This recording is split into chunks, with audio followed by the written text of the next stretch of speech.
Boa noite a todos que estão nos assistindo no Instagram. Tivemos um pequeno problema técnico aqui.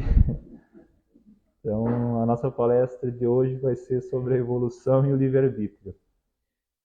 Então, a gente vai falar sobre a necessidade de evoluirmos e o que o livre-arbítrio vem trazendo. Então, a gente encontra, como eu vim dizendo, nessa sociedade de hoje, uma perspectiva. A gente fica perplexos quando a gente conhece ou vê alguma situação. E a gente acaba se perguntando se o mundo está melhorando ou está piorando. Então, a doutrina espírita ela vem para nos afirmar, sem sombra de dúvidas, que não, o mundo não está piorando. O mundo está se depurando das suas mazelas, dos seus defeitos. As pessoas que reencarnam aqui na Terra ainda e que reencarnaram foram pessoas que estão tendo a última chance de vir nesse planeta, nessa fase.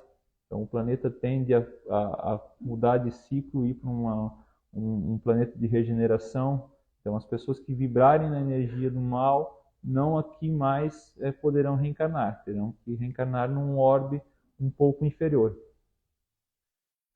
E a humanidade ela já foi incomparavelmente muito pior do que ela é nos dias atuais. As leis se aperfeiçoaram, a civilização se aperfeiçoou, os povos eles se auxiliam mais nas tragédias. Esses dias eu estava vendo uma reportagenzinha sobre uma pessoa que estava fazendo um estudo de ossadas que foram encontradas na época do Egito. E ali ela trouxe no tema que ela tinha encontrado uma grande evolução na sociedade naquela época. E as pessoas ficaram bem animadas para descobrir o que era essa evolução para a época. Se era alguma coisa tecnológica, alguma coisa que viria trazer alguma evolução muito maior do que eles tinham naquele período. E ela disse que numa daquelas ossadas tinha um osso que ele estava cicatrizado. Então ele precisou de um cuidado médico naquele período, uma tala, alguma coisa improvisada para que auxiliasse essa pessoa. Então naquele período a civilização ela passou a cuidar do seu próximo. Saiu daquela fase do animal. E o animal ele abandona o seu igual para fugir ou para que o predador pegue ele e se salve. Então é o espírito de manada. Então a humanidade naquele período a civilização passou por uma evolução, que foi onde ela começou a olhar para o seu próximo, cuidar do seu próximo. Mas a violência ainda hoje nos tempos ela é grande e a gente se pergunta, será que ela é realmente uma exceção? Será que a violência, o crime organizado não se tornou incontrolável? Nós pegarmos como padrão o Brasil, nós somos hoje em torno de 215 milhões de habitantes. Nós temos uma população carcerária em torno de perto de 1 milhão. E isso dá mais ou menos uns 2% da população. Então você veja que se você pegar a população toda, a gente tem uma porcentagem muito pequena, mas acaba trazendo essa visão de que há muita violência. E por que acontece isso? Por que a gente acha que tem tanta violência? Os nossos meios de comunicação eles trazem isso. A notícia ruim ela dá muita manchete, porque tem público para isso. O público ele gosta de ver isso. Eu me lembro que uma vez eu estava vendo um programa, aquele programa do Bial, e ele estava fazendo uma reportagem com do ministro na época. E o ministro falando das coisas boas que o governo estava falando, e ele falou, interessante, a gente quase não ouve falar disso. Ele disse, porque vocês não publicam o que é bom. Ele falou, realmente, a notícia boa ela não dá manchete.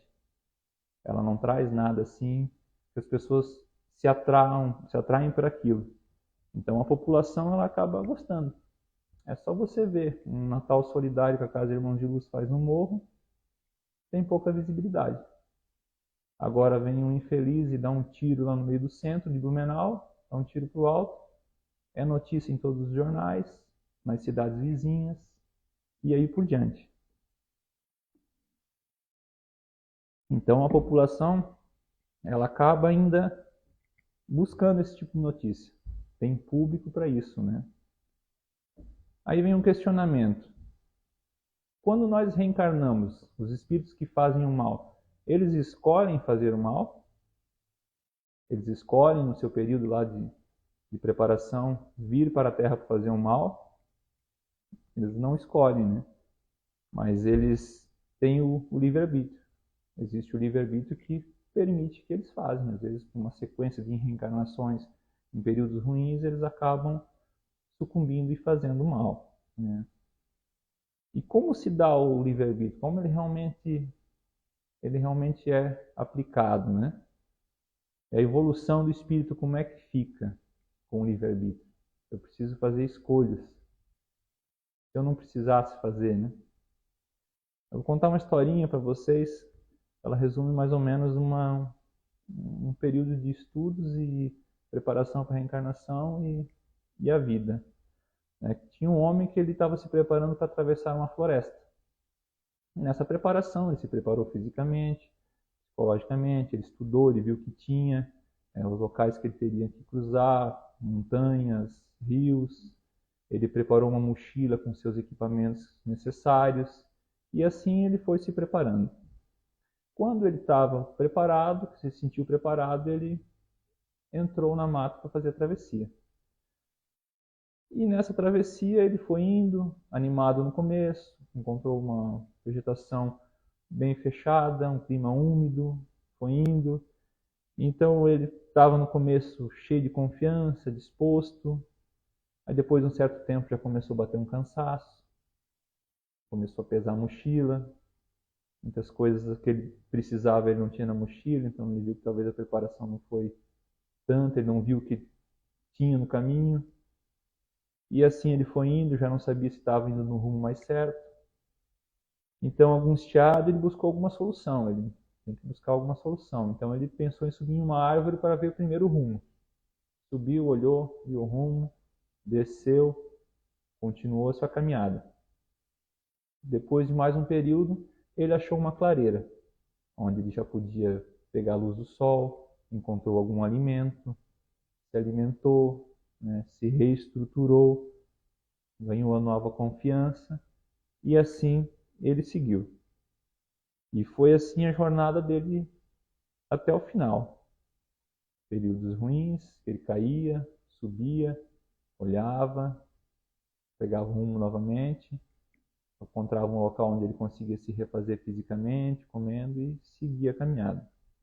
O mesmo ocorre com o nosso espírito na evolução.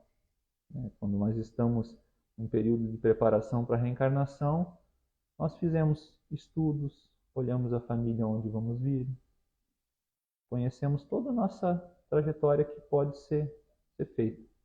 E quando nós achamos que estamos preparados, nos despedimos da nossa família espiritual e viemos. Só que às vezes as pessoas vêm no começo, né, toda jubiloso, todo cheio de marra, né, no começo da nossa vida, com aquele gás todo. E aí com o tempo, começa a pesar um pouco. Geralmente quando você começa a ter a vida nas suas mãos. Então começa daí para frente a forçar, começa a pesar um pouco as decisões. E com o tempo essa vida vai nos cobrando, vai nos ensinando. Muitas vezes a gente não aprendeu o suficiente observando, tem que aprender caindo, aprender na dor. E esse é um dos momentos onde a gente precisa buscar muito a prece. A gente se acalmar, ouvir a inspiração dos nossos instrutores espirituais que estão lá de cima para nos auxiliar, nos trazer o que nós precisamos, né, que às vezes é só uma palavra, uma energia, um rumo. E acalmados, mas refazidos, seguimos passo a passo, frente a frente, para continuar a nossa caminhada. Mas o cansaço às vezes ele volta, bate de novo. Nos falta força, nos falta energia, esperança. Aí às vezes é onde a gente procura um grupo, como uma Casa Irmãos de Luz, para trazer um estudo, para você ter um melhor entendimento do que está acontecendo. Né? E esses são os benefícios que acabam encontrando numa casa espírita, num grupo de ajuda, numa uma sociedade beneficente que vai estar trazendo um serviço de caridade. Ali, às vezes, você encontra essa luz que você precisa. Né? Ali você acaba fazendo o seu refazimento espiritual para você seguir a sua vida. E assim é o espírito humano. Né? O espírito humano, ele vai conseguir concluir a sua longa caminhada e árdua, que muitas vezes é dessa forma. Às vezes buscando um auxílio do alto, um auxílio físico numa casa, como nós temos aqui. E se nós olharmos para a doutrina espírita, no Livro dos Espíritos, na pergunta 168 nos diz que a cada nova existência o espírito dá um passo no caminho do progresso. E quando se despoja de todas as suas impurezas, se torna um espírito puro. Para chegar à perfeição é preciso que os espíritos aprendam de tudo um pouco.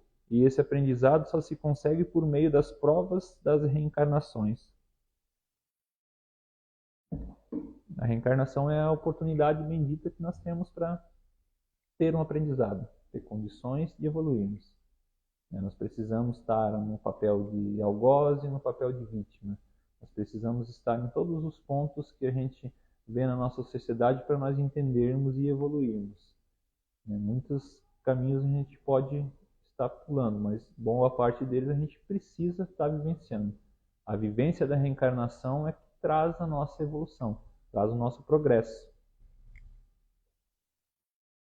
E outro ponto necessário para se entender o livre-arbítrio é ter a ciência de que você, tendo nas suas mãos o livre-arbítrio, você tem que entender outro ponto, que é a lei da causa e o efeito. É um jogo simples, né? Causa e efeito é você joga uma bola na parede, a bola volta.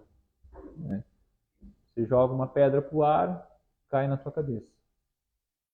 O que nós fizemos agora reflete no amanhã. O que fizemos ontem refletiu no hoje. E assim por diante. Nós podemos plantar abóboras, vamos colher abóboras. Podemos plantar abraços, carinho, colheremos isso. Podemos também plantar ódio, desgosto, tempestade. Tudo que nós plantarmos, nós vamos colher. Tem até um ditado que diz, né, que quem planta vento, colhe tempestade. E é assim que as coisas da lei da causa e efeito funcionam. Tudo que você fizer vai retornar. Se você fez o bem retorna. A semeadura da nossa vida, ela é livre. Nós podemos semear o que quisermos. Esse é o livre-arbítrio. Mas a colheita ela é fadada àquilo. Nós somos obrigados a colher o que nós plantamos. Quem planta, por exemplo, amor, planta ódio, maldade, vícios, essas coisas todas que nós vemos na nossa sociedade, fatalmente teremos que colher. Isso é certo. Não há como você plantar uma coisa e não colher. E é bom que fique bem claro que muitas pessoas às vezes fazem as coisas, fazem o mal escondido aos olhos dos homens. E acham que porque ninguém está vendo, ninguém está percebendo, aquilo vai passar despercebido nas leis divinas. A lei divina e a contabilidade divina, ela é certa, e os olhos delas enxergam tudo. Então nós não temos como enganar uma lei divina. A contabilidade tem que fechar 100%. Se não fechar, futuramente você vai sucumbir em algum lado, vai ser cobrado de alguma maneira. E é isso que às vezes as pessoas acabam não entendendo. Se você sai por aí, usando o seu livre-arbítrio, tomando decisões, fazendo às vezes mal para as pessoas, e não se atentam na causa e o efeito. Você teve a causa ali. E o efeito, às vezes, você vai ser cobrado lá na frente e você, muitas vezes, vai ficar se perguntando do porquê. Porque, às vezes, nós temos a memória curta. Nossa memória ela é muito seletiva. Eu posso fazer, por exemplo, perguntar para vocês o que vocês comeram hoje de manhã? Onde vocês foram ontem? Que cor é a roupa que vocês estão usando? Qual é o nome do seu pai? Qual é o nome da sua mãe? O nome do seu tio? Qual que foi a quinta pergunta que eu fiz? A gente não lembra. Porque a gente vai apagando o que não é necessário.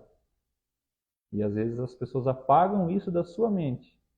O mal que fazem, alguma coisa que querem deixar escondido, só que lá de cima eles estão vendo. E o efeito é a cobrança. E as pessoas que fazem mal aqui na Terra,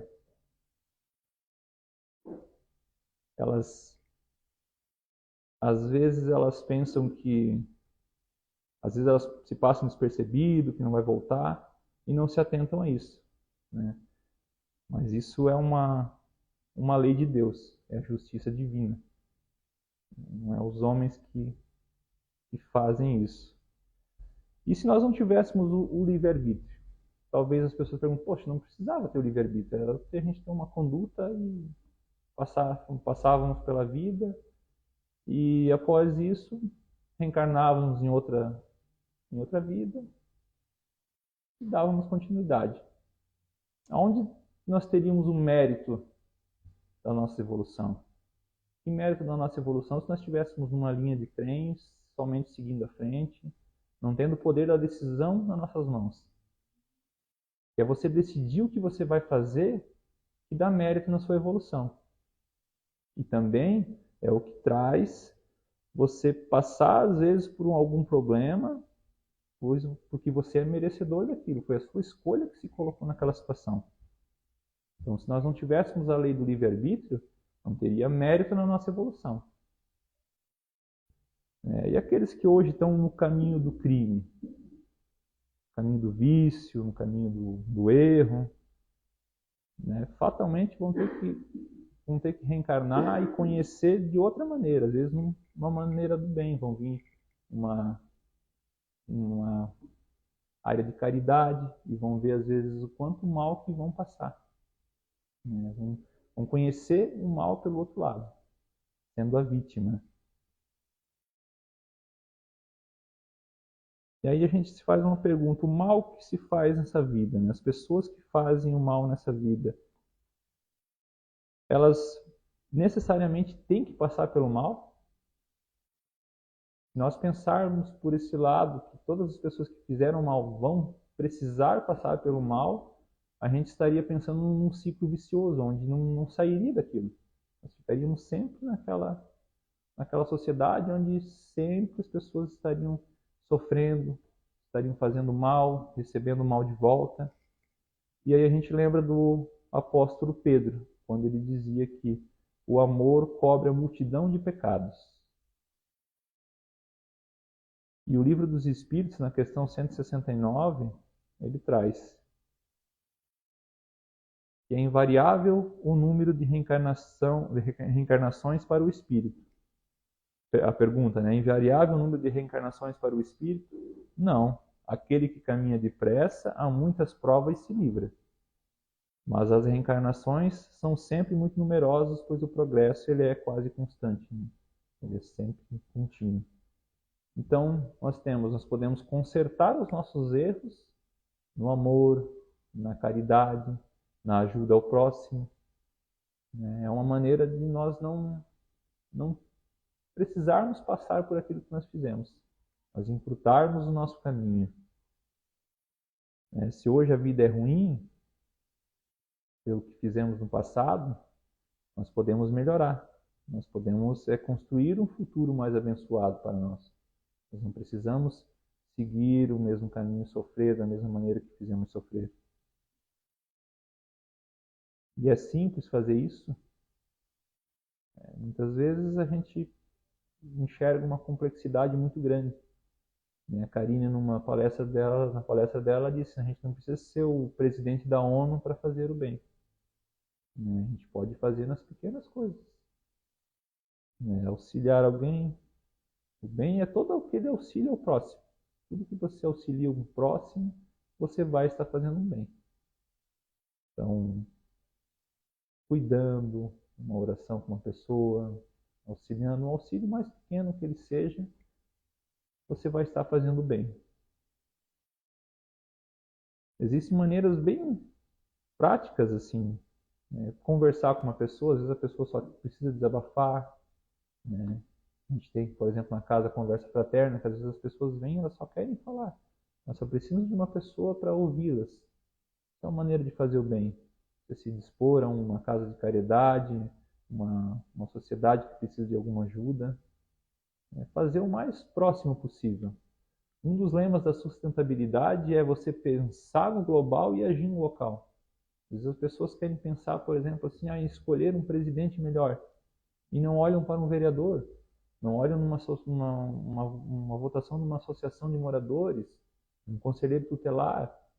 Então, às vezes, a coisa próxima precisa ser olhado, porque nós não moramos no Brasil, nós moramos em Blumenau, uns moram no Itapava Norte. Então, se pensarmos no bem naquela localidade, aos poucos isso vai se ampliando e cria-se um mundo melhor. Porque os grandes problemas do mundo são os nossos problemas. O desvio de dinheiro público é um problema muito grande.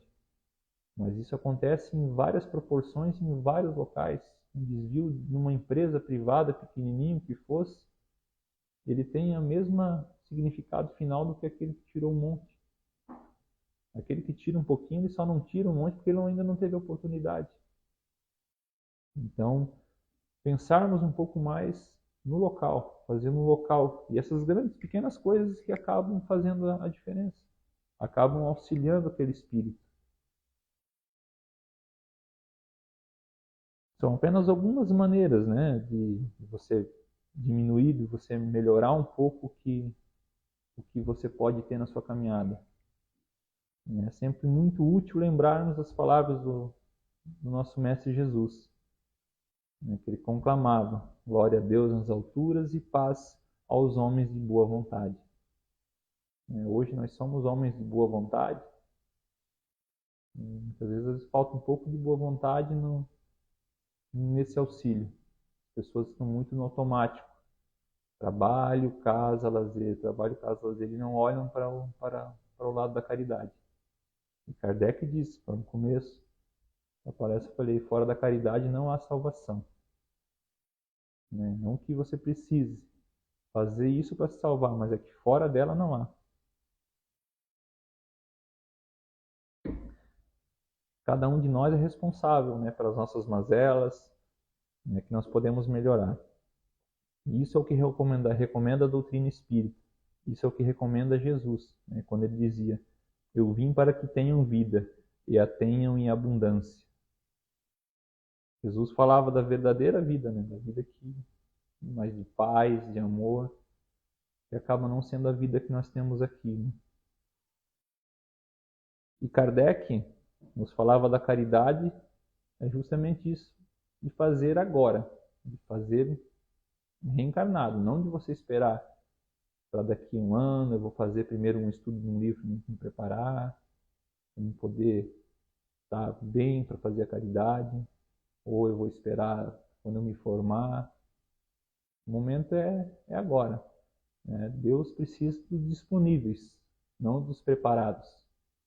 Kardec estava disponível e preparado no momento. Se ele não estivesse disponível, ele podia estar muito preparado. Mas teriam pegado outra pessoa. Ninguém é insubstituível na vida. O seu progresso depende de você. O progresso da espiritualidade não depende de nós, em particular. O progresso, por exemplo, da Casa Irmãos de Luz não depende de uma pessoa. Se não tiver aquela pessoa, vai aparecer outra. Que vai ocupar o lugar, e às vezes a gente vê no local de trabalho, quando as pessoas se acham insubstituíveis e acabam encontrando uma pessoa que substitui às vezes melhor. Em alguns momentos da vida nós vamos enfrentar momentos tristes, melancólicos, né? Muitas vezes em dúvidas, não sabem o caminho a seguir. E em alguns momentos perguntamos a Deus, né? Por quê? Por que está acontecendo isso comigo? Por que a vida está me colocando nesse local? Muitas vezes a gente já se perguntou nisso, né? E fica ali, mas por quê? Por quê? E trava às vezes a vida naquilo. Eu vou ler um textinho aqui e vocês entendam ele como se Deus estivesse falando com vocês. Ele vai se dirigir da seguinte forma, ele vai dizer: meu filho, quando nas horas de íntimo desgosto o desalento te invadir a alma e as lágrimas te aflorarem os olhos, busca-me. Eu sou aquele que sabe sufocar-te o pranto e te estancar-te as lágrimas. Quando te julgares incompreendido dos que te circulam e vires que em torno a indiferença aumenta, acerca-te de mim. Eu sou a luz, sob cujos raios se acalaram a pureza e as tuas intenções e a nobreza dos teus sentimentos. Quando inclementes te açoitarem os vendavais da sorte e já não souberes onde reclinar a cabeça, corre para junto de mim. Eu sou o refúgio em cujo seu seio encontrarás guarida para o teu corpo e tranquilidade para o teu espírito. Quando te debateres nos paradoxismos da dor e tiveres a alma ulcerada pelos árduos dos caminhos, grita por mim. Eu sou o bálsamo que te cicatriza as chagas e diminui os padecimentos. Quando a tristeza e a melancolia te povoares o coração, e de tudo causar aborrecimento, clama por mim. Eu sou a alegria, que te insufla um alento novo e te faz conhecer os encantos do teu mundo interior. Quando um a um te murcham os ideais mais belos e te sentires no auge do desespero, apela a mim. Eu sou a esperança, que te robustece a fé e te acalenta os sonhos. Quando a impiedade recusar-se a revelar-te as falhas e as faltas experimentares, a dureza no coração do homem, procura-me. Eu sou o perdão que te levanta o ânimo e promove a reabilitação do teu espírito. Quando duvidares de tudo e até das tuas próprias convicções, e a falta de crença te avassalar a alma, recorre a mim. Eu sou a crença que te inunda de luz e o entendimento e te habita para a conquista da felicidade. E quando, enfim, quiseres saber quem sou eu, pergunta ao riacho que murmura e aos pássaros que cantam, à flor que desabrocha e à estrela que cintila, ao moço que espera e ao velho que recorda. Eu sou a dinâmica da vida e a harmonia da natureza. Chamo-me amor, o remédio para todos os males que te atormentam no espírito. Então Deus é o nosso grande remédio. Na espiritualidade eles o conhecem por amor. E é por isso que ele está em toda forma de amor. Então, uma centelha dentro de nós. E todos nós temos o amor para distribuir. E deixar, às vezes, de distribuir o que nós temos de pior. Então, convido a todos para... Rosas brancas te oferecemos a paz do mundo, assim como a nossa paz, a paz da casa Irmãos de Luz. Pai amado, assim seja feito em teu nome, através de seu Filho Jesus, que ao mundo trouxe a luz do paraíso. Ó Jerusalém, cidade sagrada, ó Nazaré, cidade amada, sagrada, consagrada e iluminada pela luz dos bastiões dos céus. Iluminai a casa, Irmãos de Luz, e orientai as almas perdidas que ali estão a seguirem o caminho da retidão. Que assim seja. Glória a Deus.